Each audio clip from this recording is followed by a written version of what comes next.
Today we are going to discuss a new topic which is called refraction. Basically इसमें हम लोग 3 topic को cover करेंगे, refractive index, Snell's law and Brewster's angle. Okay, so first point is refractive index. Refractive index को define कैसे करते हैं? Refractive index को हम डिफाइन करते हैं, फर्स्ट इसका रिप्रेजेंटेशन जो होता है वो इधर कभी किताबों में n रिप्रेजेंट करता है, तो कहीं कहीं किसी किताबों में उसको म्यू की तरह रिप्रेजेंट किया जाता है. ठीक है, तो this is nothing but this is equal to c by p. c by p means the speed of light in the free space, speed of light in the free space, and v is the speed of light in that particular medium. Like if I say the refractive index of the glass is equal to speed of light in the free space and the speed of light in the glass medium. If I say refractive index of the water, refractive index of the water will be equal to speed of light in the free space divided by speed of light in the glass medium. Clear? तो जब इसकी values को जब find किया गया, c by v से इसको find किया गया, तो इस जो वाटर के लिए जो वैल्यू आई थी रिफ्रैक्टिव इंडेक्स की, दिस इज इक्वल टू 4/3. और जब ग्लास के लिए देखा गया तो ग्लास के लिए जो वैल्यू आई थी दिस इज 3/2. सो ग्लास के लिए 3/2 निकल कर आई, वाटर के लिए 4/3 निकल कर आई, और ऐसे ही एयर या फ्री स्पेस की हम बात करते हैं तो इसकी वैल्यू 1 रहेगी, अप्रॉक्सीमेटली इसकी 1 आई. क्लियर है? अब जैसे मान लीजिए मैं अगर इसी एग्जांपल को ऐसे कहूँ, इसी पूरे रिफ्रैक्टिव इंडेक्स के टर्म को मैं कहूँ कि the refractive index of the glass with respect to the water medium, मतलब अब मैं रिलेटिव टर्म्स यूज़ कर रहा हूँ. Refractive index of the glass with respect to water, that means कि मैं refractive index of the glass को मैं ऑब्जर्व कर रहा हूँ वाटर के मीडियम से, तो मैं लिखूंगा refractive index of the glass divided by refractive index of the water. Refractive index of the glass is 3/2 while the refractive index of the water is 4/3, तो इसकी वैल्यू आ जाएगी 9/8. ऐसे ही अगर मान लीजिए मैं जस्ट इसी चीज़ को मैं कह दूँ कि भाई ये उल्टे तरीके से कहूँ कि इसमें refractive index of the water with respect to glass बताओ, तो इसमें क्या करेंगे, refractive index of the water divided by refractive index of the glass. So the value of water is 4/3 and this is 3/2. So automatically it will comes out like 8/9. So refractive index of water with respect to glass and the refractive index of the glass with respect to water, ये दोनों चीज़ें हमने देखा क्या है, ये दोनों एक दूसरे का रेसिप्रोकल है, एक दूसरे के ये रेसिप्रोकल है. Refractive index of the glass with respect to water and water with respect to glass. ठीक. अच्छा, इस रिफ्रैक्टिव इंडेक्स को अगर मैं फिर से अगेन मैं इसको देखता हूँ, दिस म्यू और n is equal to c by v, speed of light in that particular medium, refractive index of that medium, speed of light in that particular medium. So अगर इसको मैं क्रॉस मल्टीप्लाई करूँ तो mu medium into speed equals to c, and c is what? c is always constant. So for any value of this thing, mu into v is always constant for any medium. Like अगर first medium होगा तो μ1 into v one is equal to μ2 into v two हम mention कर सकते हैं. जैसे दो medium में अगर लाइट रेज अगर मूव कर रही है तो. Clear? So this is all about refractive index. ठीक है, अब नेक्स्ट देखते हैं. Next law is the law of Snell's law of refraction. तो रिफ्रैक्शन को पहले समझते हैं कि रिफ्रैक्शन बेसिकली है क्या.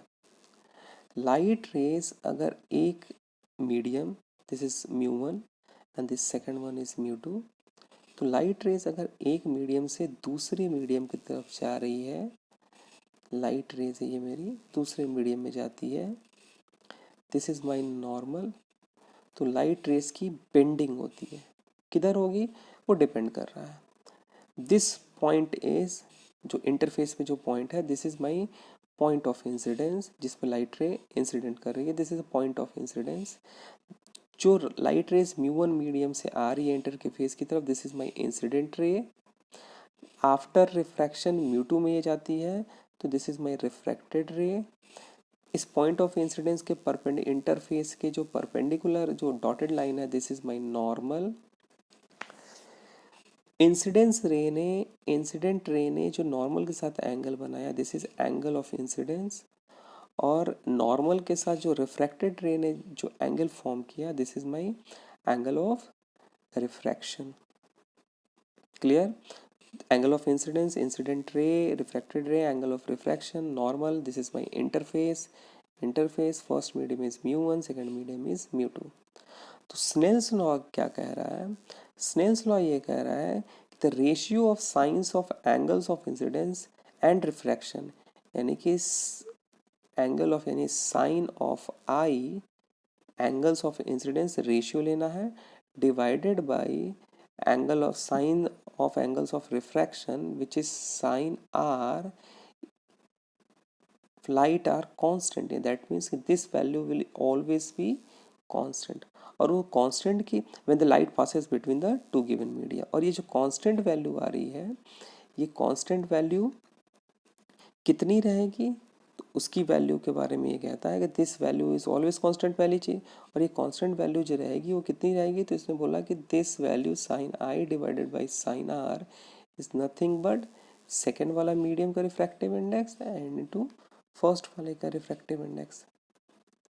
ठीक है, this value is always be constant, this whole thing right hand side ये हमेशा कांस्टेंट रहेगा। रिफ्रैक्टिव इंडेक्स सेकंड भी कांस्टेंट एक वैल्यू है, ये भी एक कांस्टेंट वैल्यू है। तो जो एंगल ऑफ इंसिडेंस होगा, एंगल ऑफ रिफ्रैक्शन का जो साइन पार्ट होगा, इनका रेशियो भी ऑलवेज कांस्टेंट होगा। तो इसी इक्वेशन को अगर मैं क्रॉस मल्टीप्लाई कर दूं तो इक्वेशन आपका कन्वर्ट हो जाएगा μ1 sine I is equal to μ2 sine r. ठीक है, यानी कि फर्स्ट मीडियम का refractive index into sine part of angle of incidence is equal to second medium का refractive index into sine part of angle of refraction. ऐसे ही अगर ये मीडियम एक सक्सेसिव बाउंड्रीज इसमें आती रहें जो कि पैरेलल हो एक दूसरे से, लाइक अगर मैं कहूँ कि भाई ये फर्स्ट इंटरफेस है जो कि μ1 इंटू μ2 को अलग कर रहा है, उसके बाद नेक्स्ट वाला है वो पैरेलल है, पैरेलल टू द फर्स्ट है, फर्स्ट इंटरफेस है μ3 में आ रहा है, तो उस केस में लाइट रेज जो है मूव करते हुए आ रही हैं और ऐसे ऐसे मूव करते हुए आगे की तरफ मूवमेंट ले रही हैं। तो इस इक्वेशन में इसको मैं अगर इक्वेशन के टर्म्स में उस लेंस लॉ को मैं अप्लाई करूँ तो मैं कहूँगा फर्स्ट मीडियम यानी μ1 refractive index into sine of that angle of incidence, तो इसका मैं नाम देता हूँ θ1 अगर मैं देता हूँ, तो then this is sine θ1 is equal to इस सेकंड वाला मीडियम का ये θ2 में नाम देता हूँ।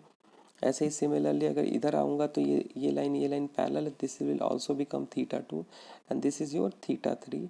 तो मैं लिख सकता हूँ μ1 sine θ1 is equal to μ2 into sine θ2 is equal to, क्योंकि सेकंड वाले के लिए सेकंड इंटरफेस पे अगर मैं आऊँगा तो यहाँ पे ये θ2 हो जाएगा, ये θ3 है, तो μ2 into sine θ2 is equal to μ3 into sine θ3। Clear? तो इस पूरे इक्वेशन को हम लोग फाइनली इस पर सम अप कर सकते हैं कि mu sine theta is always constant. एक रिप्रेजेंटेशन तो ये एंगल ऑफ इंसिडेंस इसके टर्म्स में है कि भाई रेशियो जो होगा साइन पार्ट का वो हमेशा कांस्टेंट होगा, और अदरवाइज मैं इस पूरे को इसमें भी सम अप मैं कर सकता हूँ। This is my Snell's law of refraction. Clear? अब नेक्स्ट पार्ट देखते हैं, this is Brewster's angle. Brewster's angle क्या कहता है? ब्रूस्टर्स एंगल है कि इसकी सिंपली इसका डेफिनेशन पहले पढ़ते हैं कि for an unique angle of incidence the partially reflected ray the partially refracted ray are perpendicular to each other, that angle of incidence is like अगर मैं कहता हूँ कि this is my interface, this is my first medium μ1, this is my second medium μ2, और मैं देखता हूँ कि भाई दिस इज मेरा रे है जो कि इंसिडेंट रे है, this is my normal. Okay, so this is angle of incidence I. तो जब सेकेंड मीडियम में लाइट रे रिफ्रैक्ट करेगी, सपोज ये इधर की तरफ मूव करके जा रही है, this is my angle r,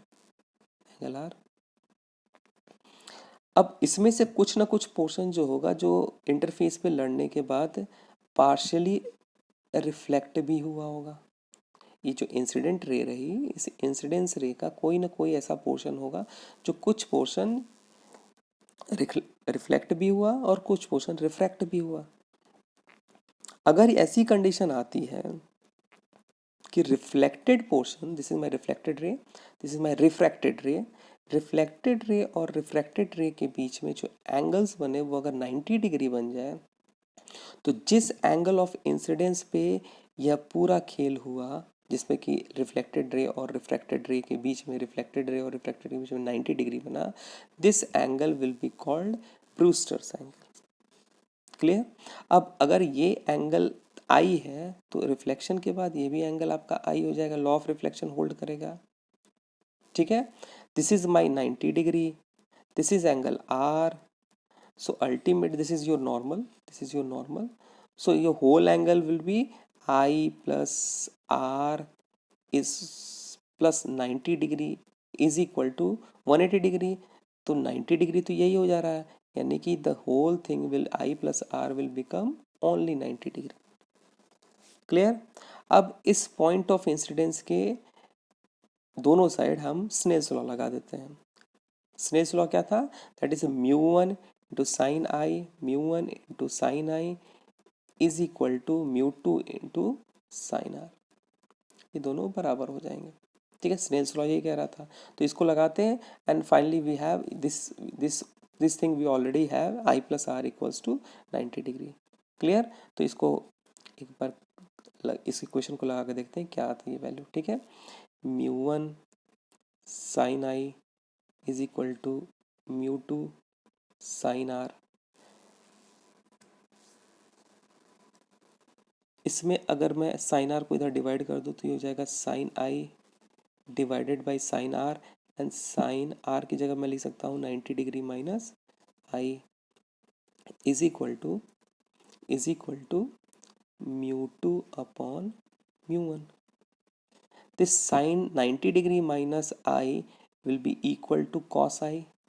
So we can say sin I divided by cos I is nothing but tan I, and tan I is equal to mu 2 by mu 1. That means कि I यानी angle of incidence is tan inverse mu 2 by mu 1.